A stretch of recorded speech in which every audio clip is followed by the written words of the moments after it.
You're listening to Radio Mayapur with the best devotional, meditation, kirtan music, and inspirational podcast. This is Radio Mayapur. So, Hare Krishna. So, today is 27th of July, 2023. We are in Varna, Bulgaria. And today we are very, very fortunate for Radio Mayapur to meet His Holiness Bhaktivaibhava Swami Maharaj, who is originally from Germany, but he traveled around the world. He's Srila Prabhupada's senior disciple and GBC, I believe, and also inspirational for many devotees around the globe. So today we are very fortunate to have a podcast with you, Maharaj. And please tell us a little bit about yourself, because I know you from Mayapur, but I don't know your very intimate connection with you. So you please tell us a little bit about yourself. When did you join and how you meet the devotees? I joined in 1970 in Germany at that time, in Hamburg. It's North Germany, not far away from London. And at that time, everything came from England, from London to Germany. The music and so many things which were of great interest for the youngsters at that time. And anyways, I joined 70. We only had a handful of devotees in the entire Germany, only 5-6 devotees. Not more. You were 17, Maharaj. 17. Well, you were very, very young. And how did you meet the devotee, first of all? You were studying, 19, you were doing something? Yeah, I studied. I was 19 years old. Okay, 19 years old. Satchidananda Maharaj, he was 16 when he joined. He was quite young. So I just received one invitation card for the Sunday program from one Mataji on the street. She looked a little bit like an Indian, and so I at that time I belonged, or I identified myself with the counterculture of the 1960s, culture whose values and behaviors, norms of behavior, substantially differed from mainstream society. Rebellious type of people? Yes. So we had this idea of, we want to change the world. Society, the whole world, we want to change. It was our agenda, yes. Our interest. And then when I came in contact with Krishna consciousness, I thought, wow, that culture even substantially differs from the counterculture. The values and norms of behavior of the devotees are entirely different. I thought, wow, that's quite interesting. Anyway, so I went to the Sunday program. And at that time, I thought, yoga, spiritualism means you just have to close your eyes and meditate. So the entire Sunday program, I was sitting in one corner with closed eyes. And the devotees, these few devotees, they told me later on, they thought I will never make it, Honestly, he's just some far-out guy. So Sunday I joined, and then they told me, so please, come every day if you like to the temple and participate in the program. But I thought that's not a good idea. I just, I decided internally already, no, I just want to stay. I felt so attracted practically to everything. Of course, prasadam, the way devotees were dressed, and tilak, and the smell of the incense, everything. I felt so attracted. And then I just decided to join Monday. So I packed all my belongings, and Monday, one day later, I went to the temple, and they told me, well, we told you first you should come every day. I said, no, I want to stay. Okay, we have to discuss. Wait a minute. So then I was waiting. One devotee returned. Okay, you can stay. So that's how I joined. And which temple was it in this place in Germany? Which city? In Hamburg. Hamburg. Yeah. Okay. We only had one small temple. in the whole of Germany, just one small temple we had. And so I joined there. But what really made me a devotee was when we, 71, we had a Ratha Yatra festival in London. So we all went to that Ratha Yatra festival, 71, and that really made me a devotee. That experience of, first of all, the counterculture, the hippie movement in London, it was just outstanding. So that experience mixed with, the Ratha Yatra experience, so many devotees from different parts of Europe, participated. That really made me a devotee. So 71, then I took initiation from Srila Prabhupada. He was visiting Germany 74. I mean, the first time 69. There were just a couple of devotees. Shivananda at that time and a few others. And I remember Bhakti Bhushana Maharaj, he joined 69, 1 year earlier, when Prabhupada came. He still had long hair, a beard, and Prabhupada just initiated him on the spot. So anyway, Prabhupada, then second time he visited Germany 74, and that's why I only took initiation by mail. Because for us it was impossible to travel all the way to India or America. It was just impossible for us at that time. So by mail I received first and second initiation by mail. 1 year later, 72, second initiation. And 73, I met Srila Prabhupada for the first time. Amazing. In Paris. I was already second initiated, and I met Prabhupada, my spiritual master, for the first time in Paris, and that was quite some experience. Tell us, what was your feeling when first time you met your spiritual master? It's difficult to describe in words. Of course. But the initial, experience was that I strongly felt Prabhupada was not alone. He was somehow with Krishna. I felt that this strong experience. Prabhupada, he was not alone. He came with Krishna. Yes. So that was my experience. Prabhupada was sitting on the Vyasasan chanting Jai Radha Madhava, and I still remember Prabhupada. He chanted so intensively that the Vyasasan was rocking back and forth. He was so in ecstasy. And then at one point I felt just like standing up, raising my arms and, chanting. Then I stared at one painting above Srila Prabhupada, of Radha Krishna painting. And somehow, I swear I did not take any substances for 3 years. But somehow I felt the picture became a little bit alive. And I thought, my God, what is going on? So then I looked around, and there were groups of devotees, same, and they stared at some pictures with raised arms and dancing like that. I thought, wow, I'm not alone. I'm not that strange. I thought. So anyway, very intense experience. Srila Prabhupada, that spiritual atmosphere. And of course, Srila Prabhupada's personality, just outstanding, the topmost pure devotee of the Lord. And the morning walks were amazing. We could experience firsthand how Srila Prabhupada connected everything with Krishna. Whatever he saw, whatever he talked about, everything was just Krishna. Krishna Katha, Krishna conscious.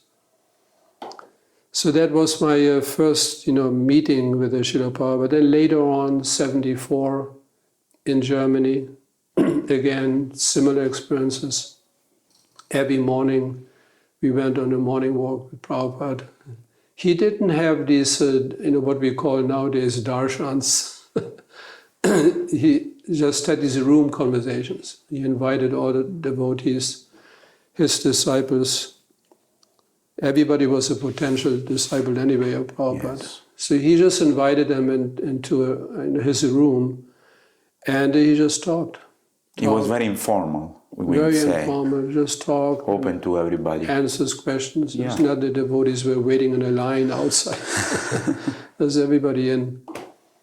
So that was a very, very, warm, heartfelt association with Prabhupada. And he was so personal also.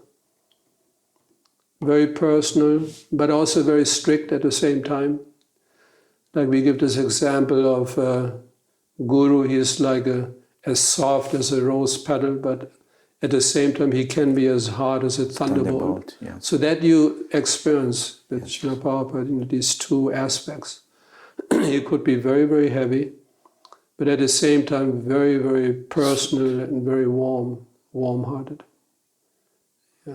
Did you manage personally to ask some question? Will Srila Prabhupada reply to you? No, unfortunately not. You did not? Because at that time my English was hardly developed. Okay. And Prabhupada, he was also, I wouldn't say surrounded, but he had his secretary, his servant. And when you wanted to come closer to Prabhupada, what do you want? What do you want? And if you if you don't speak fluent English, then no, okay, just later, whatever, next year. So I didn't even try to. But then, Maharaj, we know that you went, after this great inspiration, Srila Prabhupada, your devotion solidify in your heart, and you dedicate your life to the Sankirtan movement. So you went out of your comfort zone of being in Germany or Europe, and you went preaching all over the world. Tell us some experience. For example, I know you went to Lebanon, and this is a Muslim country, so who would go?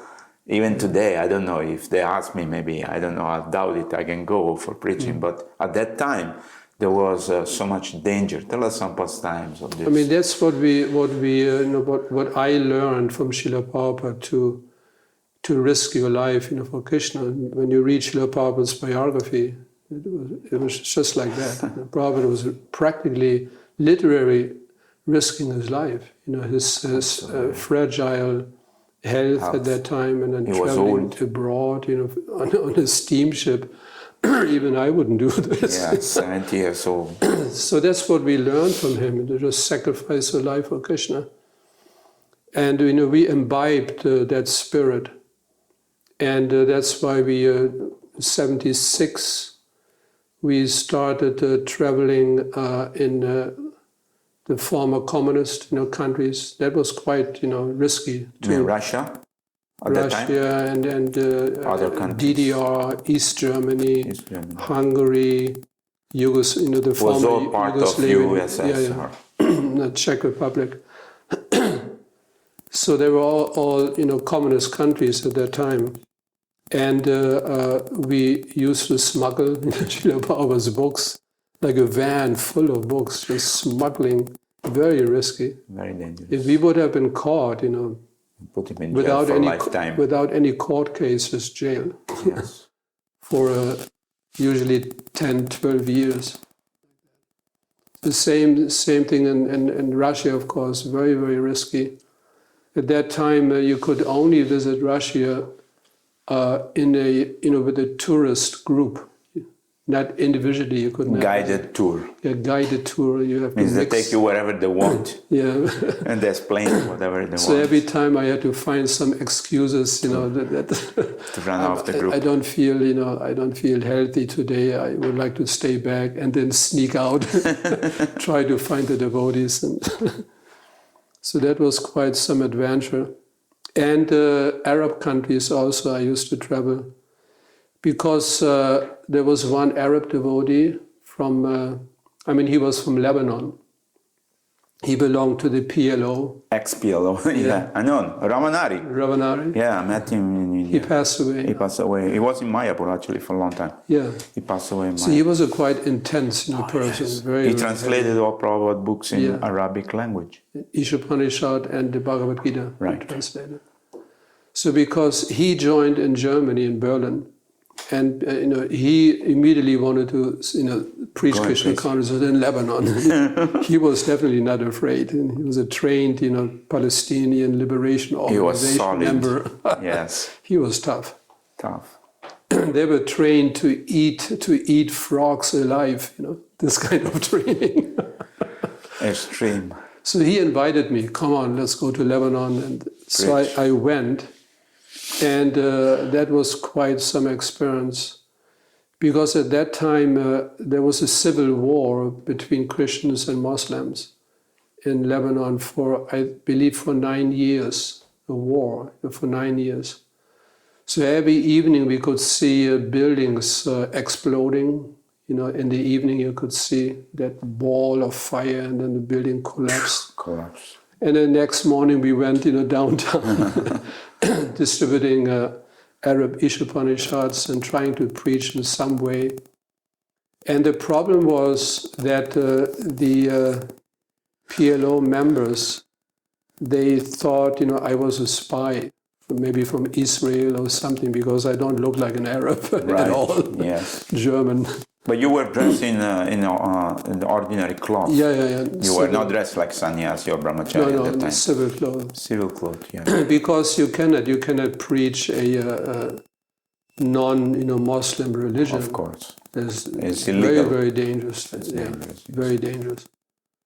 So that was very, very risky. In civil clothes, we distributed Arab Upanishads, and sometimes they kidnapped me.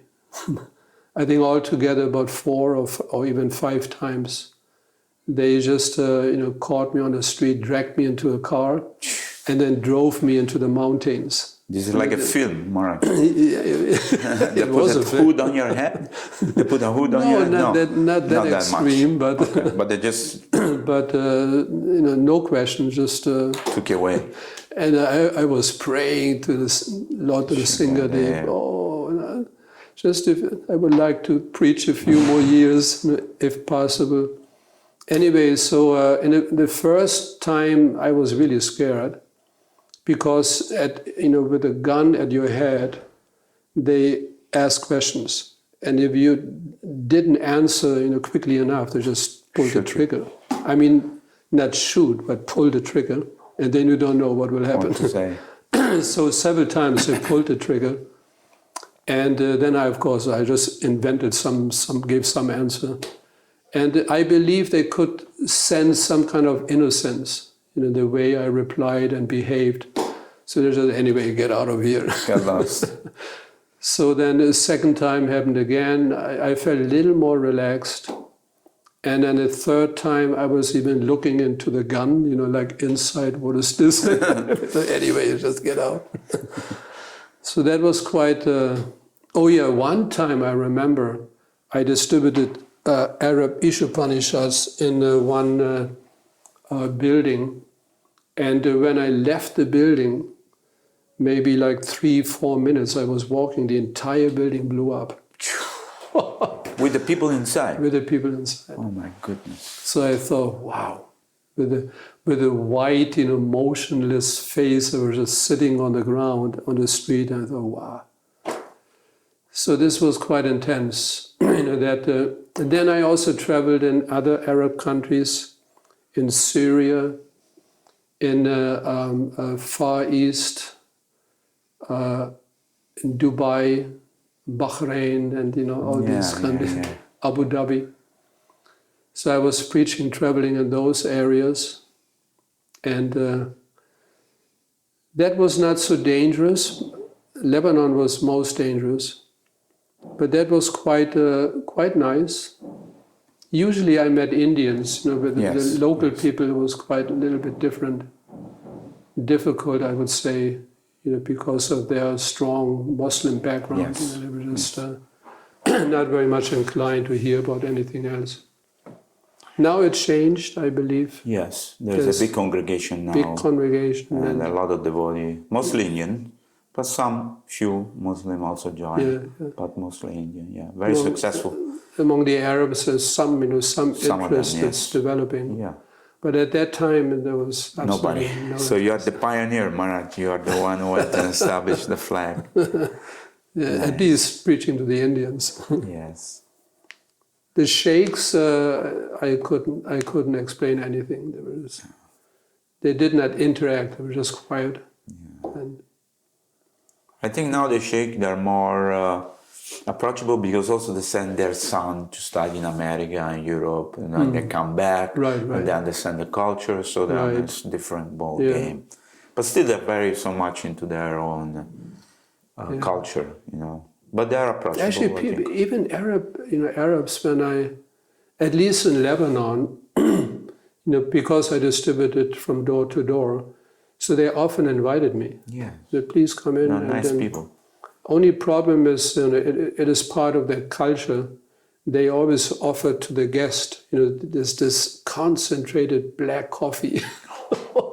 So concentrated. I always excuse myself.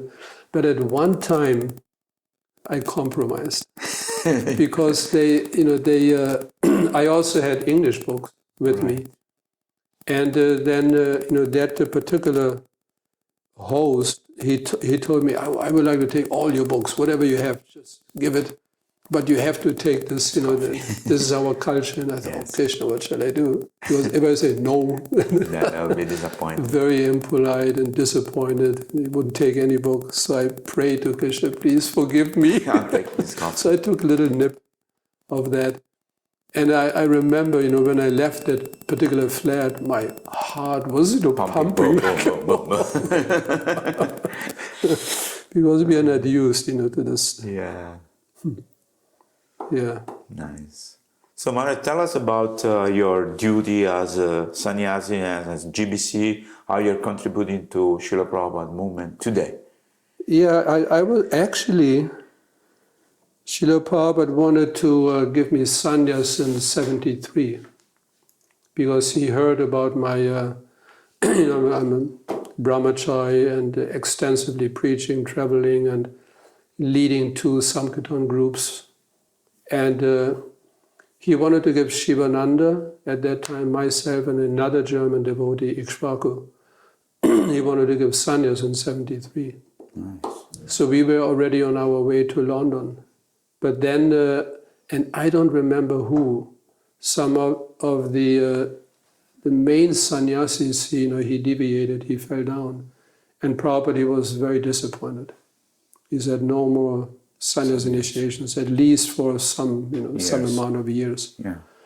So he cancelled all, initiations. Then I thought, oh, Krishna's arrangement. I was definitely not ready. I mean, I was eager, but not ready. So I thought Krishna's arrangement, Haribol. So then, of course, Srila Prabhupada left in 77. He departed from this world. Then at that time, a new GBC came to our area.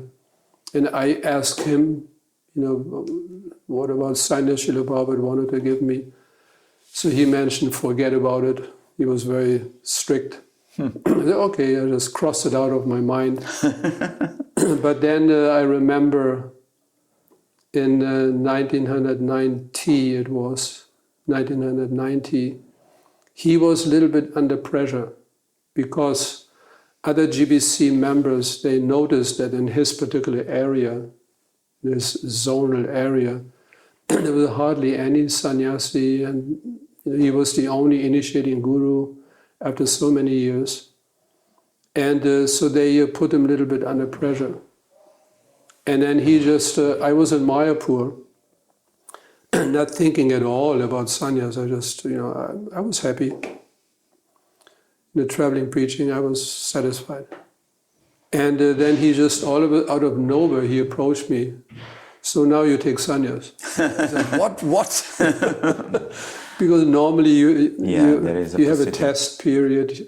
You have to go to that sannyas committee, yes, consisting of Tamal Krishna Maharaj and heavy sannyasis. And I asked him, well, I don't have to go. No, I already convinced them, no problem. So he just gave me, on the spot sannyas.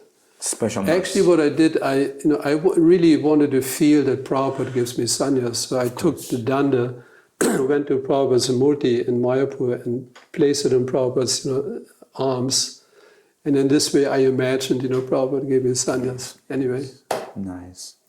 So that was very nice, very inspiring, of course. Which year it was, Maharaj? 1990, yeah. 1990. 91, I think it was. Yeah, 90 or 91. No problem. 91, yeah. So then sannyas, that of course inspired me to continue traveling, preaching, and which I did. And then what happened, I asked so many questions in Germany about the management at that time because I was wondering, we used to distribute so many books, excuse me, so many books in Germany. It was one of the leading, book distribution countries. Yes. And we collected naturally so much Lakshmi money, and still every temple financially struggled. I thought, what is going on? What is happening? Yeah. So I asked a little bit too many questions, and then our GBC at that time, he asked me, to take some responsibilities outside of Germany. Okay, that's a step. That's how I became, in English you say he kicked me upstairs. So I was out of Germany. Right. And then I became a GBC member for Russia and West Siberia, East Siberia, and so many other countries, Ukraine, co-GBC for Ukraine, Latvia, and Mongolia, and South Korea, and in the Czech Republic, Slovakia, Finland, many countries at that time. So that occupied me, of course, a lot, the traveling so much around and trying to take care of these areas. It's quite demanding. Now, of course, in ISKCON we try to concentrate more on one smaller area, which is easier to handle. But last year I met some devotee from Mongolia. Last year in Mayapur, I met some devotee from Mongolia. Yeah. So and I was shocked. I said, "What? Mongolia? Where is Mongolia? Where is Mayapur? How did you become devotee?" Oh, somebody pitched to me, and he was very happy. There's one devotee in Delhi. Huh. He's based in Delhi. Oh, I see. So he learns, the everything. We can learn so many things in India, of course. Of course. So he's learning. Then he wants to return at one point and, benefit the Mongolians, what he learned in India. Nice. Very nice devotee. Very nice, very sweet. Mongolia used to be a large kingdom. Yes. And if you look at the old Mongolian map, huge. Yeah, it's a big, whole huge Russia, even northern, parts of India belong to Mongolia. Yes. Then reaching into Europe, the palace of Genghis Khan, the palace, just to build his palace, he even engaged architects from France, from Paris. Wow. He was such a powerful, emperor. Huge, and now it's just shrinked into a small country. Yes. Small country. But tell us some story about when you were traveling. We had no temple. We had to travel and face so many austerity. For example, taking bath in the morning. And you're the leader, and then you go there in the river, but the river is frozen cold, and you break the ice and take the load and take bath and stuff like that. We didn't, we didn't stay overnight in hotels, so we couldn't afford it. So usually we just stayed in our Sankirtan van overnight. Yes. We just slept in the van. With a sleeping bag. With a sleeping bag, and when it's getting colder, when it got colder, now of course we need a heater inside. And even in the winter time, we stayed in the Sankirtan van with a heater on the whole night.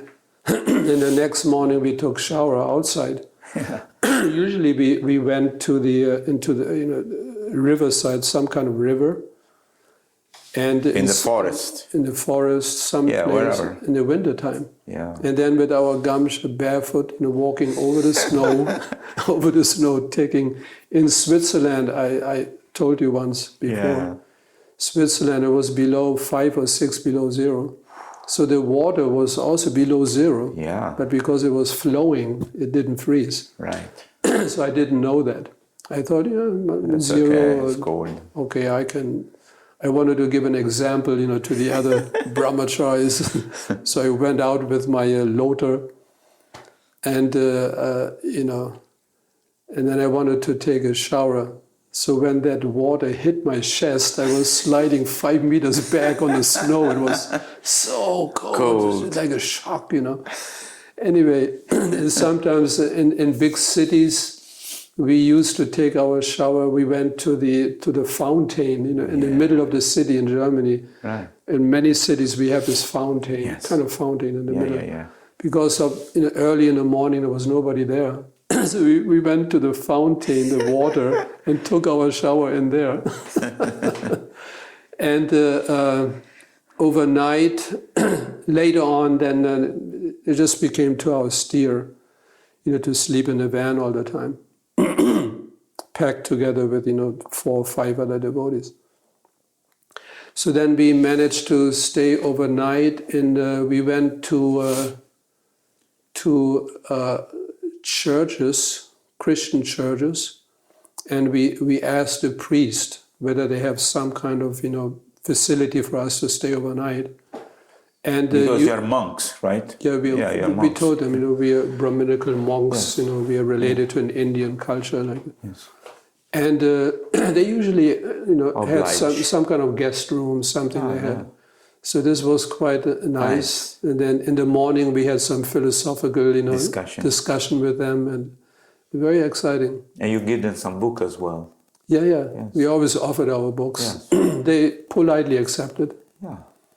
And I remember one time there was a church all the way up on the hills, some church. Looked a little bit spooky because everything was dark. We arrived late in the evening. I think it was 10 o'clock or something, 10:30. Very dark. And it was a large church. And these doors, wooden doors, and then you have this metal ring, and then you have to knock. Boom, boom. Boom. So then the door opened, and there was a very small priest with this black, hood. Yes. And then he, in this kind of ancient German language, not a normal German, some ancient from the 18th century or something, some kind of German language. He said, "Brothers, where do you come from?" Whoa. And we replied, "We came from the north." He said, "Please come in." It was really far out. And you stayed there overnight? We stayed overnight. Next morning, we made our prasadam. Then later on, we could afford to stay in hotels also. Okay. And I remember that we thought everything belongs to Krishna. Of course. So, sometimes we took the bed sheets, to make our underwear. And the frames of the pictures, we thought, this is a nice frame for our altar. And what they didn't like, the hotel owners, when we cooked halwa in the morning, because the entire hotel, the whole hotel smelled like ghee.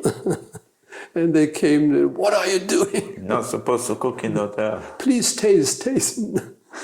Yeah. So nice. We spent our youth in this way. How you find the difference between the old time 1970 and today's preaching? What is the different mood of the people, the public? How you're relating to them? Because with the modern information technology, which is how you find the youth. For example, we were like against all the culture, hippie or whatever we were at that time. But now the youth of today, how you categorize them, or how you see them, how they are interested, and how you are approaching them to become conscious? The advantage of the 60s was that because of that countercultural concept, they were already sort of detached. Yes. They detached themselves from wealth, being established, having a job, They already detached. This was one advantage. Now I notice the youth, they're different. Yes. They want to be more settled, more stable. They want to have a good payment. So it seems to be a little more difficult to attract them to Krishna consciousness. So it's a challenge for us to find new ways and means to attract. I'm always convinced that that's the social circle, the Dharma, Artha, Kama, Moksha. It's always there. Always. But in the 60s, it used to be more visible. Those who were after looking for moksha, liberation, it was more visible. Now it's not so visible anymore, but they're still there. I'm convinced. Of course. There must be number of people in society who strive for moksha, but it's not visible. So we have to find them in some way, and that's the great advantage of the social media, internet. You can contact millions of people in no time. That's a huge advantage we have. Is internet, presenting Krishna consciousness on the internet, on social media. It's still the challenge is how to contact them. Sure. You might, again, this was one advantage in the 60s. We used to visit people at home, in their own environment. It's one thing to chat on the internet, but it's a little bit different if you actually meet them, physically meet them, personally. You be with them, you talk to them in their own environment. When they visit our temples or our website, they also change, they take on a certain mood, but once they're back in their own environment, different. Yes. So that, talking about Krishna consciousness in their own environment, that's very important. And we notice that. Once we, usually they responded to our, mail, snail mail. Yes. They responded, no problem. But, they remained at a distance. But once we actually visited them at home, then they changed. Because of personal relationship. Something happened. Maharaj, I want to ask you, at that time, I remember many people joined because they were disappointed with the materialistic world. So they thought, yes, this is a place I can contribute, this is a place I can grow, this is a place I can make spiritual progress. But now there's children or youth or, they're not so much willing to have this experience of an ashram or a temple, or dedicate some of their time. Maybe, of course, if they try once in a month or once in a week, maybe they'll like it, because it's a totally association of Vaishnava and devotees.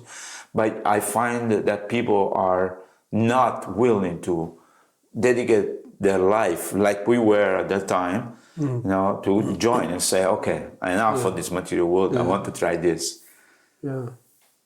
So what's your take on this? Like I mentioned, I'm still convinced such people must exist. Sure. They must be there in society. It is just more difficult to find them. And I believe we have to also adjust ourselves accordingly, that we make this ashram life a little more attractive. Accessible, attractive. Not like in the old days. No, that was too rough. It was very austere, maybe. Very austere. But now I believe they do this program like yoga and retreat, so people, they get association with the body, and they can maybe perceive that there is some way they can make progress in spiritual life. It's always on my mind. I'm constantly thinking how to make Krishna consciousness more attractive for people, just in general or individually, how to make it more attractive. It's always on my mind. So some of our, leading devotees who present Krishna consciousness to the public, they are quite successful. They have a lot of followers. Yes. But again, that question remains: what about ashram life? People actually joining, becoming full-time members, living in the temple, taking on responsibilities for Prabhupada's movement. That's still a challenge, I feel. Yes, still a challenge.